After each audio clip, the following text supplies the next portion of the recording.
आज जिस केस के बारे में मैं आपके सामने डिस्कस करूंगा वो केस पूरे रशिया में दो चीजों के लिए बहुत बहुत ज्यादा फेमस है। एक इसकी ब्रूटैलिटी, एब्सोल्युटली हॉरिबल। दूसरा वो नशा जो वहां की पुलिस वालों ने पूरे 4 घंटों के लिए सूंघा हुआ था।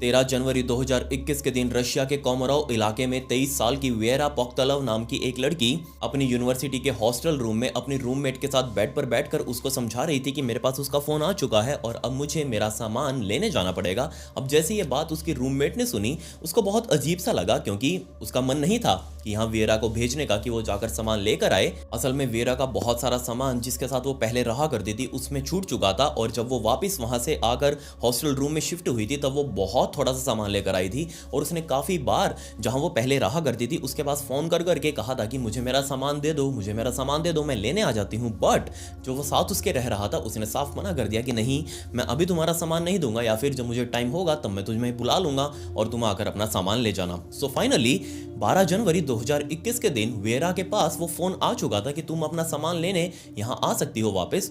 और जैसे ये बात वेरा ने अपनी उस रूममेट को बताई तो रूममेट ने मना किया कि नहीं, मुझे ठीक नहीं लग रहा, तुम वहां सामान लेने के लिए मत जाओ, कोई खास जरूरी सामान भी नहीं है, ऐसे ही है तो बाहर से खरीद लेंगे कुछ जरूरत हुई तो हमें। बट वेरा ने कहा कि नहीं, मुझे मेरा सामान लेने जाना पड़ेगा। असल में वेरा का जन्म इसी कोमरोव इलाके में ऑक्साना और रिचर्ड नाम के इस माता पिता के घर पर हुआ। बट जैसे वेरा पैदा हुई उसके बाद ऑक्साना और रिचर्ड दोनों सेपरेट हो चुके थे। बट इन दोनों का प्यार वेरा के लिए बहुत बहुत ज्यादा गहरा। ये दोनों सेपरेट होने के बाद भी बेशक वेरा की कस्टडी उसकी मां ऑक्साना के पास थी, बट रिचर्ड दूसरी तरफ से अपना पूरा सपोर्ट कर रहा था कि किसी तरीके से वेरा को एक अच्छी जिंदगी दे सके।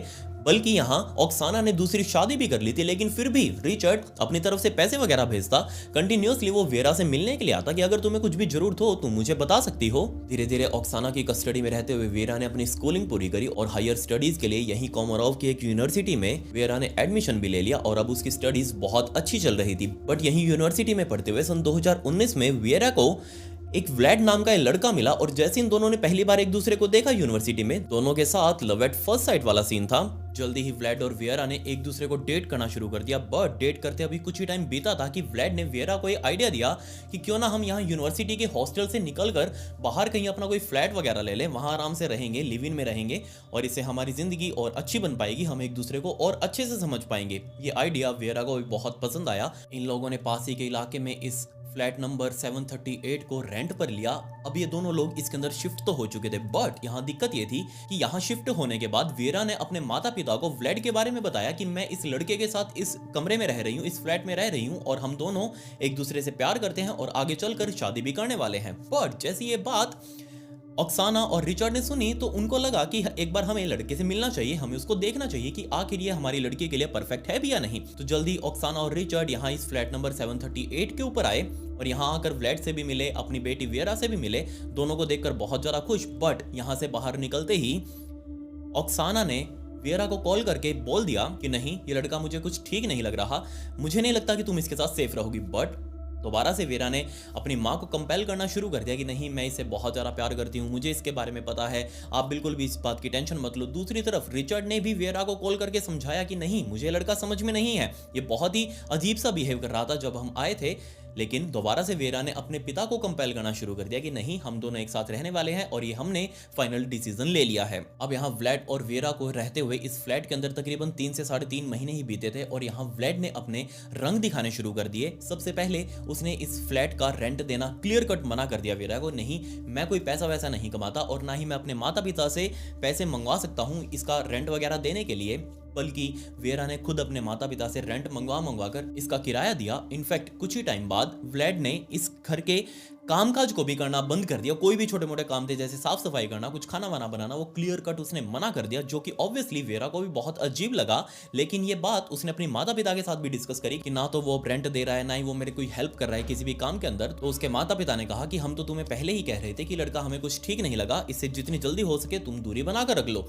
बट अगेन वेरा को ऐसा लग रहा था कि नहीं, वो किसी तरीके से व्लाड को अंदर से चेंज कर सकती है, वो इसको बदल सकती है, वो जैसा पहले था वैसा ही वो उसको दोबारा बना सकती है। ये बात बोलकर उसने अपने माता पिता को कॉल पर समझा दिया कि नहीं, मैं ऐसा कुछ भी नहीं करने वाली, हम दोनों साथ में ही रहेंगे। बट यहाँ दिक्कत ये हुई कि आने वाले टाइम में बजाय व्लाड को सुधरने के, व्लेड ने सब कुछ, लिटरली सब कुछ छोड़ दिया। कुछ भी वो काम धंधा नहीं करता, ना ही कोई पैसे वगैरह मंगवाता अपने घर से या फिर खुद कुछ कमाता। वो जस्ट पूरी तरीके से डिपेंड हो चुका था वेरा के ऊपर कि वेरा अपने माता पिता से पैसे मंगवाएगी तभी उसका घर चलेगा, या फिर उसका कुछ जो नशे पते वो करता है, दारू वगैरह पीता है, उसका सारा कुछ खर्चा वेरा खुद उठाएगी। वेरा को भी अब ये फील होने लगा कि ऑब्वियसली ये व्लेड उसको यूज कर रहा है किसी भी तरीके से, चाहे वो पैसे से हो, चाहे वो फिजिकली हो, मेंटली हो, वो उसको जस्ट ट्रॉमेटाइज कर रहा है हर तरीके से। और ये बात जैसे वेरा को समझ में आई, उसने बोलना शुरू कर दिया व्लेड को कि देखो तुम्हें अगर करना हो तो काम धंधा कुछ कर लो, वरना मैं फ्लैट छोड़कर वापस अपनी यूनिवर्सिटी के हॉस्टल में जाकर रहने लगूंगी। अब ये बात व्लेड को बहुत अजीब ही लगी। व्लेड को ये डर था कि अगर वेरा उसे छोड़कर चली गई तो उसका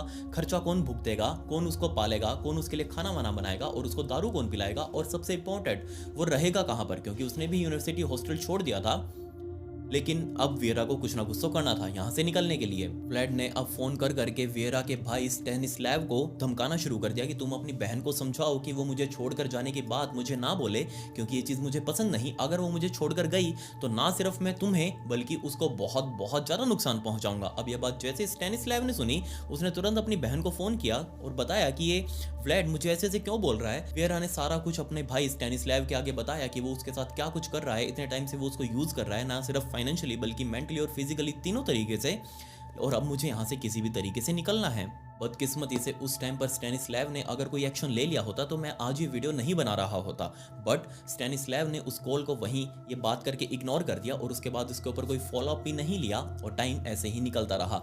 2020 का टाइम आ चुका था और 2020 में मजबूरन अब वेरा को हद हो चुकी थी, वेरा के सिर से ऊपर पानी जा चुका था और अब वेरा को यहाँ से निकलना था, इस फ्लैट को यहीं पर छोड़कर। उसने अपनी जल्दी जल्दी में सामान पैक किया और जस्ट थोड़ा बहुत सामान लेकर अपनी जो जरूरी चीजें थी वो जस्ट एक बैग में डाली और व्लेड को टाटा गुड बाय करके वापस अपने यूनिवर्सिटी के हॉस्टल के अंदर शिफ्ट हो चुकी थी। अपनी रूममेट के साथ वो आराम से रहने लगी और रूममेट को उसने सब कुछ बताया कि मैंने उसके साथ इतने टाइम में क्या क्या कुछ किया, वो कैसे मुझे ट्रॉमेटाइज कर रहा था, कैसे मुझे यूज कर रहा था। तो उसके रूममेट को अच्छे से आइडिया लग चुका था कि इन दोनों के बीच में क्या चल रहा है। वेरा ने यहाँ शिफ्ट होने के काफी टाइम बाद से दोबारा से कॉल करने शुरू कर दिए व्लेड के पास, क्योंकि व्लेड अभी भी उसी फ्लैट में रह रहा था और ना सिर्फ उस फ्लैट में रह रहा था बल्कि व्लेड वेरा के माता पिता को फोन करता हर महीने कि आप मुझे पैसा भेजो ताकि मैं यहाँ पे रेंट पे कर सकूं। और सोचकर देखिए आप, वेरा के माता पिता व्लेड को पैसा भेज भी रहे थे ताकि वो इस फ्लैट का रेंट पे कर सके। मुझे नहीं पता क्यों भेज रहे थे, बट वो भेज रहे थे। खैर, दूसरी तरफ वेरा का बहुत सारा सामान अभी भी इस फ्लैट के अंदर पड़ा हुआ था और वो सारा सामान वेरा को चाहिए भी था। उसने काफी बार अपने रूममेट के साथ भी डिस्कस किया कि मुझे वो सामान चाहिए, मैं किस तरीके से लूं। तो उसकी रूममेट ने ही कहा था तुम व्लेड को फोन करो कि वो सारा सामान तुम्हारा पैक करके यहाँ उसे देकर जाए, या फिर किसी दिन अगर हमें टाइम मिला तो हम खुद जाकर किसी गाड़ी में लोड करवा कर वो सारा सामान ले आएंगे। अब ये आइडिया तो बहुत अच्छा था। व्लेड को फोन करना शुरू कर दिया वेरा ने कि मेरा सामान पड़ा है तुम्हारे पास, तुम सारा सामान उसको पैक करके रख दो, मैं कुछ टाइम बाद आऊंगी, या फिर तुम मुझे बता देना, तुम्हारे पास अगर टाइम हो तो तुम उस सामान को मेरे तक पहुंचा देना।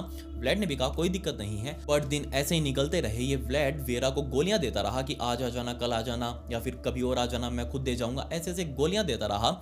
फाइनली दिन आ चुका था 12 जनवरी 2021 का, जब खुद व्लेड का फोन आया वेरा के पास कि तुम्हारा सामान मैंने सारा कुछ पैक कर दिया है, अगर तुम चाहो तो तुम यहाँ अपनी गाड़ी वगैरह लेकर आ सकती हो और अपना सारा सामान लेकर जा सकती हो। अब जैसे ये बात वेरा ने अपने रूममेट को बताई कि मेरे पास व्लेड का फोन आया था और वो मुझे अपने घर पर बुला रहा है अपना सामान वगैरह लेने के लिए सारा, तो क्यों ना मैं जाकर आज ये ले आऊं सामान। बट व्लेड ने कहा था कि आज 12 तारीख है, तुम कल आ जाना, कल किसी भी टाइम आ जाना, मैं तुम्हें यही फ्लैट पर ही मिलूंगा। सो वेरा ने कहा कोई दिक्कत नहीं, मैं 13 तारीख को आ जाऊंगी। उसकी रूममेट ने भी कहा ठीक है, तुम अपना सामान जाकर ले आओ और यहाँ पर आराम से शिफ्ट हो सकती हो अच्छे तरीके से।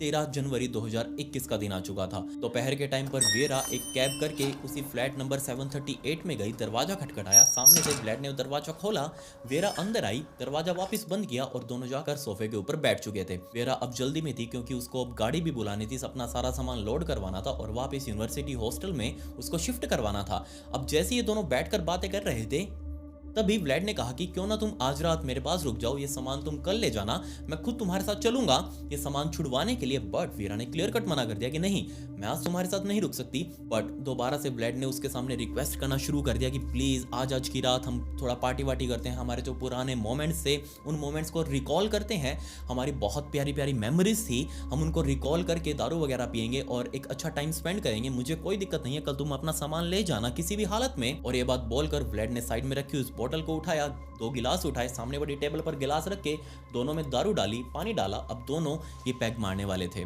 पैग मारते मारते पुरानी बातें याद करते करते व्लेड ने वियरा को बोलना शुरू कर दिया कि हमारा रिलेशनशिप बहुत अच्छा था, बट अब मुझे पता है कि तुम किसी और लड़के को डेट कर रही हो, तभी तुम मुझे यहाँ से छोड़कर चली गई और हो सकता है तुम जल्दी उस लड़के के साथ भी शिफ्ट हो जाओ। बट ये बात सुनते ही ऑब्वियसली वियरा को बहुत ज्यादा गुस्सा आ गया, क्योंकि वो अभी अभी एक रिलेशनशिप से बाहर निकली है और उसको कोई जल्दी नहीं है दूसरे रिलेशनशिप में आने की। उसने साफ मना कर दिया व्लेड को कि नहीं, मैं किसी और लड़के को डेट नहीं कर रही, और मैं अगर करूंगी तो मैं जरूर बता दूंगी। अभी जस्ट मैं यहाँ से दारू वगैरह पीकर अपना सामान लेकर सिर्फ अपना सामान लेने आई हूँ, मैं इन बातों को तुम्हारे साथ डिस्कस करने नहीं आई। असल में अगले दिन यानी कि 13 जनवरी को वियरा का यूनिवर्सिटी के अंदर कोई एग्जाम होने वाला था और उसने उसी एग्जाम की तैयारी करने के लिए अपने एक दोस्त को 6 बजे यहाँ इस फ्लैट के ऊपर आने के लिए कहा था, ताकि जल्दी से जल्दी वो सामान लेकर यहाँ से निकल जाए और अपने एग्जाम की जाकर तैयारी कर सके। सो वियरा को इन सब चीजों में नहीं पड़ना, उसको कोई ज्यादा झगड़ा वगैरह नहीं करना फ्लैट के साथ, नहीं उसको कोई साफ सफाई वगैरह देनी, उसको जस्ट अपना सामान लेकर यहाँ से निकलना था। वियरा ने शाम के 5:15 बजे अपने उस दोस्त को मैसेज करना शुरू कर दिया। वॉइस मैसेजेस उसने बहुत सारे भेजे अपने दोस्त को, जिसमें वो बोल रही थी कि तकरीबन 6 बजे के आसपास तुम इस फ्लैट पर अपनी गाड़ी लेकर आ जाना, मैं सामान लेकर नीचे मिलूंगी। ये मैसेज भेजने के बाद उसके तुरंत बाद एक और मैसेज वियरा की तरफ से उस दोस्त को गया, जिसके अंदर पीछे से ये व्लेड उसके साथ लड़ता हुआ, उसकी आवाज जो थी वो सुनाई दे रही थी उस मैसेज में, और वो बोल रहा था कि नहीं तुम यहाँ से नहीं जाने वाली, जबकि उसके पलट में उसका रिप्लाई दे रही थी वियरा कि नहीं मुझे अभी जाना है, मुझे यहाँ से तुम मत रोकना। जबकि तीसरे वॉइस मैसेज में वियरा ने बहुत ही चुपके से, बहुत ही क्वाइटली जस्ट मैसेज में यही बोला कि जल्दी से यहाँ आ जाओ। ये मैसेज ऐसा था जैसे वो छुपा कर व्लेड से किसी तरीके से अपना फोन छुपा कर और ये वॉइस मैसेज भेज रही हो उस दोस्त को। इस चुपके से भेजे गए मैसेज के बाद एक और चौथा वॉइस मैसेज भेजा गया, जिसके अंदर व्लेड और वियरा दोनों बहुत गंदी तरीके से लड़ रहे थे आपस में, और ये वॉइस मैसेज उस दोस्त के पास पहुंच चुका था। जिसके बाद मुझे लगता है कि इन सभी मैसेजेस के भेजने के बाद ही असल भसड़ इस कमरे के अंदर शुरू हुई होगी। इन दोनों के बीच में भयंकर लड़ाई छिड़ चुकी थी। तकरीबन शाम के 7:15 बज चुके थे। उसका दोस्त अभी तक वो गाड़ी लेकर नहीं आया नीचे ताकि वो सामान लेकर जा सके, बट 7:19 पर एक और मैसेज, वॉइस मैसेज वियरा के फोन से उस दोस्त के पास भेजा गया, और यह मैसेज वियरा की तरफ से नहीं बल्कि व्लेड की तरफ से भेजा गया था। और ये व्लेड क्लियर कट बोल रहा था उस मैसेज में कि हम दोनों को अकेला छोड़ दो, हम दोनों अपने बीच में जो भी कुछ दिक्कतें चल रही हैं उनको सॉर्ट आउट करना चाहते हैं, इसलिए तुम प्लीज अभी बिल्कुल भी मत आना। अगर तुमको सामान चाहिए तुम कल आ जाना, मैं खुद तुम्हारी गाड़ी के अंदर वो लोड करवा दूंगा, अभी हम दोनों को अकेला छोड़ दो, बिल्कुल भी आने की कोशिश मत करना। यहाँ दिक्कत ये हुई कि जिस फ्रेंड के पास ये मैसेजेस भेजे गए थे, वो लास्ट मैसेज जैसे व्लेड ने भेजा उस फ्रेंड को, उसको लगा कि एक्चुअल में दोनों अपने बीच में जो भी कुछ चल रहा है उसको सॉर्ट आउट करने की कोशिश कर रहे हैं और उसको इन दोनों के बीच में टांग नहीं अड़ानी चाहिए, इसलिए वो वहां पर नहीं गया अपनी गाड़ी लेकर। बट रात के 3 बज चुके थे, यानी कि अगला दिन आ चुका था, 13 जनवरी 2021 का दिन आ चुका था। रात के 3 बजे इस कमरे से बहुत जोर जोर से आवाजें आनी शुरू हुई, और उन आवाजों को सुनकर जो आसपास के और भी फ्लैट्स थे, उन फ्लैट्स के अंदर जो आदमी रह रहे थे, जो भी परिवार रहे थे, वो सभी निकलकर 738 नंबर इस फ्लैट के बाहर आकर खड़े हो गए और सुनने लगे कि आखिर अंदर क्या चल रहा है। बाहर खड़े उन लोगों ने जैसे ही अंदर से बहुत जोर जोर से वियरा के चिल्लाने की आवाजें सुनी, उन सभी को लगा कि अंदर कुछ बहुत बड़ी दिक्कत चल रही है। उन्होंने बहुत जोर जोर से वो दरवाजा खटखटाना शुरू किया, बट अंदर से किसी ने भी वो दरवाजा नहीं खोला। तो थक हार कर तकरीबन 3:15 बजे के आसपास पहली कॉल पुलिस वालों के पास की गई, जिसमें उस पड़ोसी ने समझाया कि यहाँ इस दरवाजे से बहुत गंदी गंदी आवाजें आ रही हैं, किसी को अंदर मारा पीटा जा रहा है, आप प्लीज आकर यहाँ मैटर संभाल लीजिए। जिसके बाद तकरीबन 3:45 बजे के आसपास एक दूसरे पड़ोसी ने पुलिस वालों को कॉल किया, जिसमें समझाया कि एक लड़की अंदर से बहुत जोर जोर से चिल्ला रही है, मदद मांग रही है, लेकिन हम अंदर जा नहीं सकते क्योंकि ये 738 का जो मेन डोर है वो पूरे तरीके से लोहे का बना हुआ है, बहुत मजबूत है, और उसको तोड़कर हम अंदर जा भी नहीं सकते। हमें आपकी हेल्प चाहिए, आप प्लीज यहाँ पर अपनी पुलिस वालों को भेजिएगा और मैटर को संभालिएगा। असल में इस व्लेड का कोई प्लान नहीं था कि वो वियरा को अपने पास बुलाए और उसको सामान देकर जस्ट यहाँ से नॉर्मली विदा कर दे, नहीं, उसने बहुत तगड़ा प्लान बना रखा था वियरा को यहाँ पर बुलाने का और उसको नशे में भंड करने का, क्योंकि इसने बहुत सारा स्टॉक, ना सिर्फ दारू का बल्कि बियर का और इसके अलावा और भी जो सूखे नशे थे उन सभी माल वगैरह का स्टॉक अपने पास रखा हुआ था। उसका पूरा फुल प्रूफ प्लान था कि वो किसी तरीके से वियरा को नशे में भंड करके उसको दोबारा से जीत लेगा और उसको दोबारा से इसी फ्लैट के अंदर शिफ्ट करवा लेगा, ताकि उसका खर्चा पानी चलता रहे, उसको जिंदगी में पैसों की दिक्कत ना पड़े। बट दारू पीते पीते बहुत ज्यादा टाइम निकल गया, इन दोनों की तू मैं छिड़ चुकी थी, और तकरीबन 8 बजे के आसपास इस व्लेड ने वियरा को टॉर्चर करना शुरू किया। सबसे पहले वो छोटी मोटी हाथापाई थी जो कि एक दूसरे में आपस में कर रहे थे, बट उसके बाद इस व्लेड ने वियरा को बाल पकड़ के उसके मुंह पर लात ही लात नीचे बैठाकर उसके मुंह पर लात ही लात मारनी शुरू कर दी और बेचारी वीरा का सिर पीछे जा जाकर कभी किसी दरवाजे पर लगता, कभी किसी सोफा वगैरह की टेबल पर लगता। इन सब से वो पूरे तरीके से अनकॉन्शियस तो हो ही चुकी थी, लेकिन फिर भी उसको थोड़ा बहुत होश था क्योंकि उसको यहाँ से निकलकर अपने हॉस्टल रूम में जाना था। वीरा को सेमी कॉन्शियस करने के बाद इस व्लेड ने अपने कपड़े उतारे, वीरा के कपड़े उतारे और वीरा के साथ फोर्सफुली फिजिकल रिलेशंस बनाए, जबकि वो उस टाइम पर अपने कॉन्शियस स्टेट के अंदर नहीं थी। वो पहले नशे में थी और दूसरा उसके शरीर के ऊपर चोटें लगी थी जिससे उसको कुछ भी ध्यान नहीं था। बट जो उसको दर्द हो रहा था उस दर्द की वजह से वो बहुत जोर जोर से चिल्लाने लगी।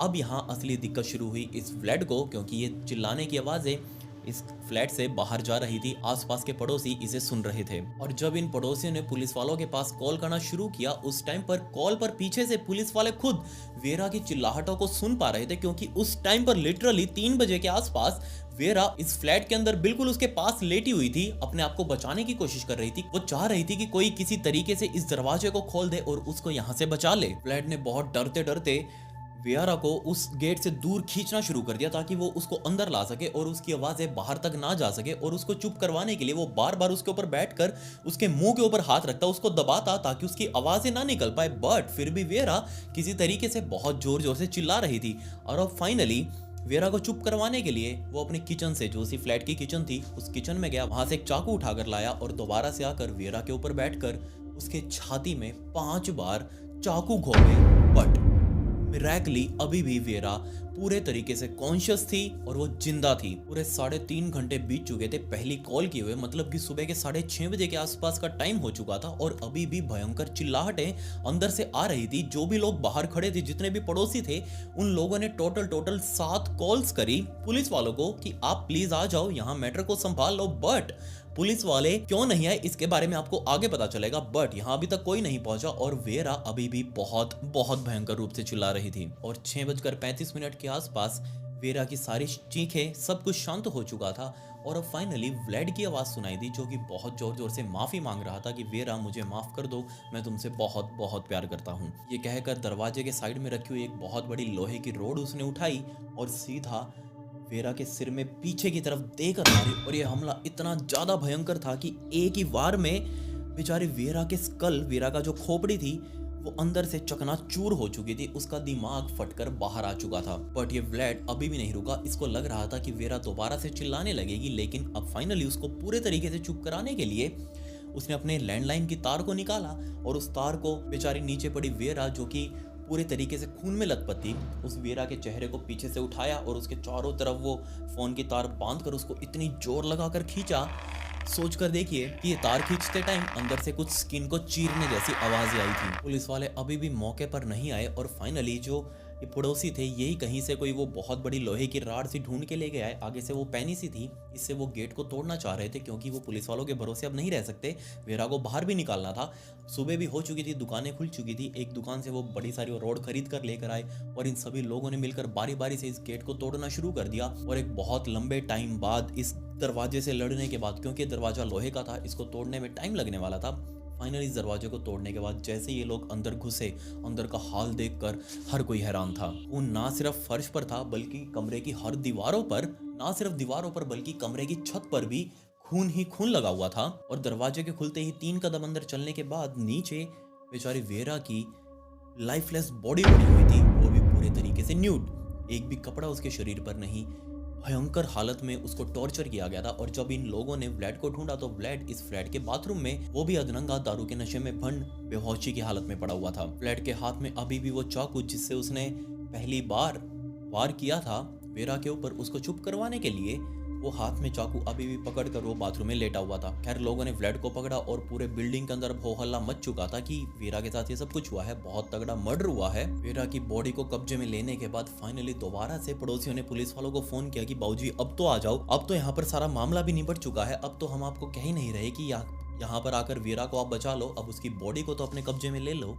और फाइनली पुलिस वाले मौके पर पहुंचे। तुरंत वीरा की बॉडी को ऑटोप्सी के लिए ले जाया गया और जैसे ही डॉक्टर्स ने पहली बार वीरा की लाश को देखा, उनको समझ ही नहीं आया कि कहां से इस शरीर में चीरफाड़ शुरू करें, क्योंकि पूरे शरीर के अंदर पहले से ही चीरफाड़ की जा चुकी थी। इस ऑटोप्सी के अंदर डॉक्टर्स ने लिखा कि इस लड़की को 1 बार नहीं बल्कि 3 बार मारा गया है। इसकी 1 बार नहीं बल्कि 3 बार जान ली गई है। जी हाँ, वेरा एक बार नहीं बल्कि 3 बार मरी। पहली बार जब उसको चाकू मारे गए थे, और यहाँ जब डॉक्टर्स ने उसके शरीर में लगे हुए चाकुओं की संख्या गिनी तो हर कोई हैरान था कि कोई ऐसा कैसे कर सकता है, क्योंकि यहाँ एक बार नहीं, 2 बार नहीं, 5 बार नहीं, बल्कि वेरा के शरीर में टोटल 106 बार 11 सेंटीमीटर से भी लंबे लंबे चाकू मारे गए थे। पूरा शरीर छलनी बन चुका था। अब आप समझ ही सकते हैं कि यहाँ पर बेचारी वेरा क्यों चिल्ला रही थी अपने आप को बचाने के लिए। इनफैक्ट मौत तो यहाँ पर उसकी तभी हो चुकी थी। सिर्फ अपने मन को सेटिस्फाई करने के लिए इस ब्लेड ने बेचारी वेरा के सिर पर पीछे से ऐसा वार किया कि उसका पूरा का पूरा सिर पीछे से खुलकर फट चुका था और उसका दिमाग बाहर की तरफ लटक रहा था। इनफैक्ट यहाँ पर भी वो शांत नहीं हुआ। उसको लग रहा था कि वेरा अभी भी जिंदा है, और यहाँ पर वेरा को मारने का फाइनल अटेम्प्ट उसने किया।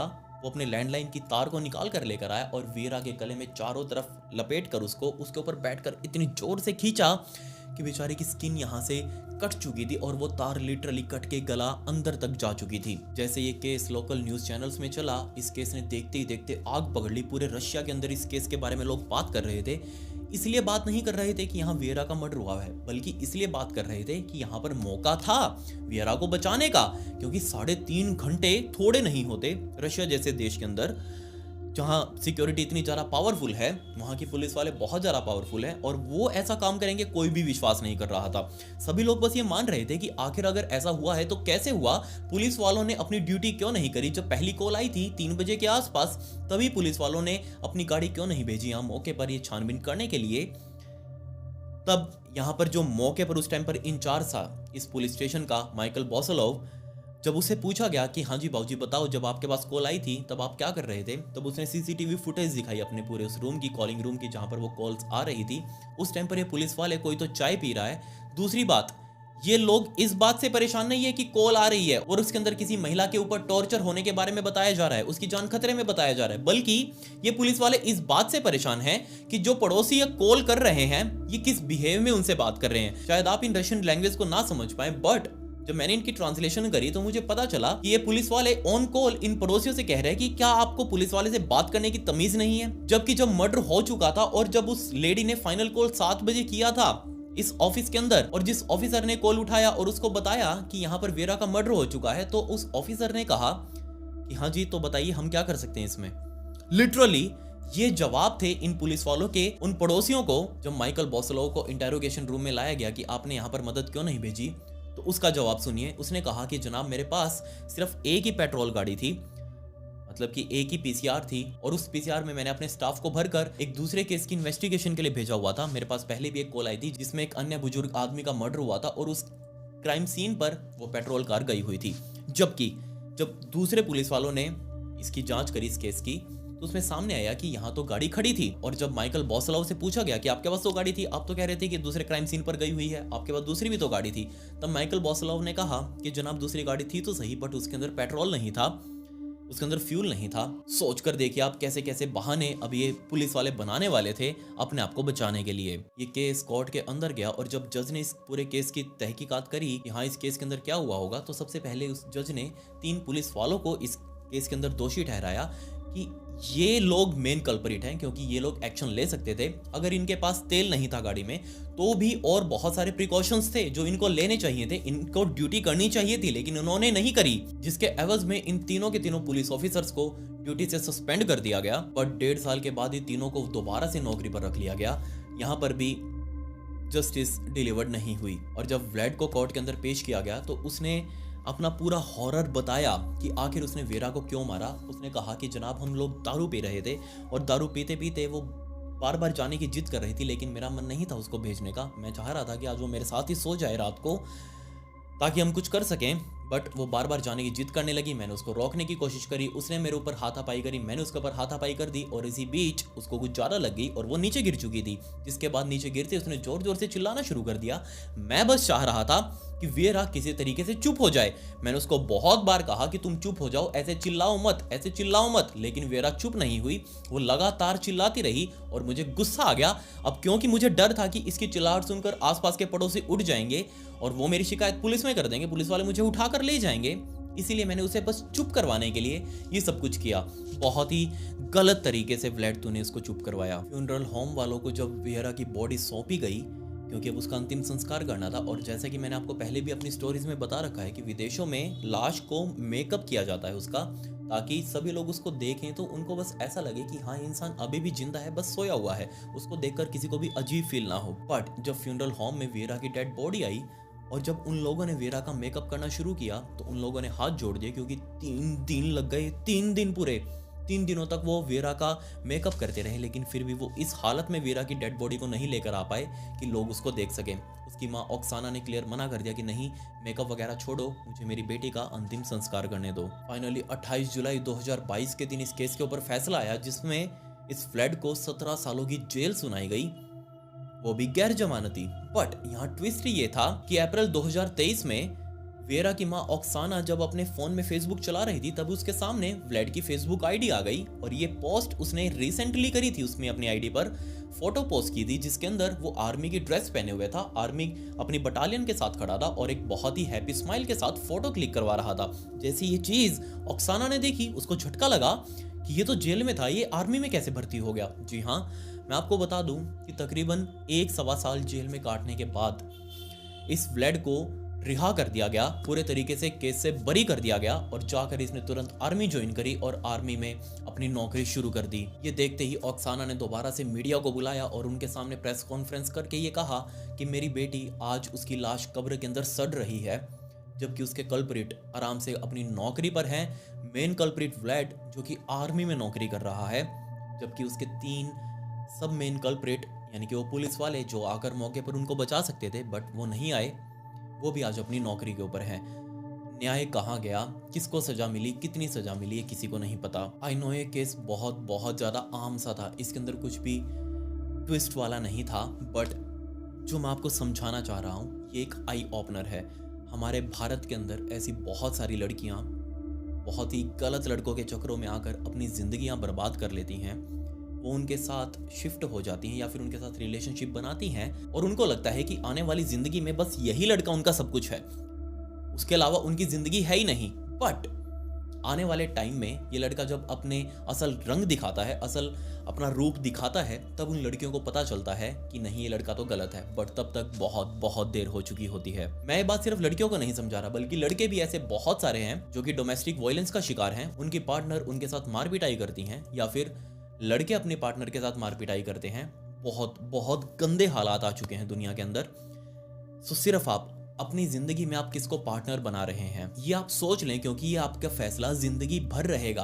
आपका एक गलत कदम आपको जिंदगी भर दुख देगा, आपको रोना पड़ेगा। यहाँ वियरा ने गलती करी जब उसके माँ बाप उसको बता रहे थे कि उनको लड़का ठीक नहीं लगा। देखो, बड़े लोग हैं, हमारे माता पिता, उन्होंने हमारे से ज्यादा उम्र खा रखी है, उन्होंने हमसे ज्यादा दिवालियां मनाई हैं, सो उनको एक्सपीरियंस भी ज्यादा है। अगर हम अपने माँ बाप की बात सुन लेंगे तो कुछ गलत नहीं है, वो हमारे भले के लिए ही कहेंगे। बेशक उस टाइम पर हमें वो चीज गलत लग रही हो, हमें हमारे माँ बाप ही गलत लग रहे हो, लेकिन एट द एंड हम जब देखेंगे उसके रिजल्ट, तब हमें लगेगा कि हमें उनकी बात सुन लेनी चाहिए थी।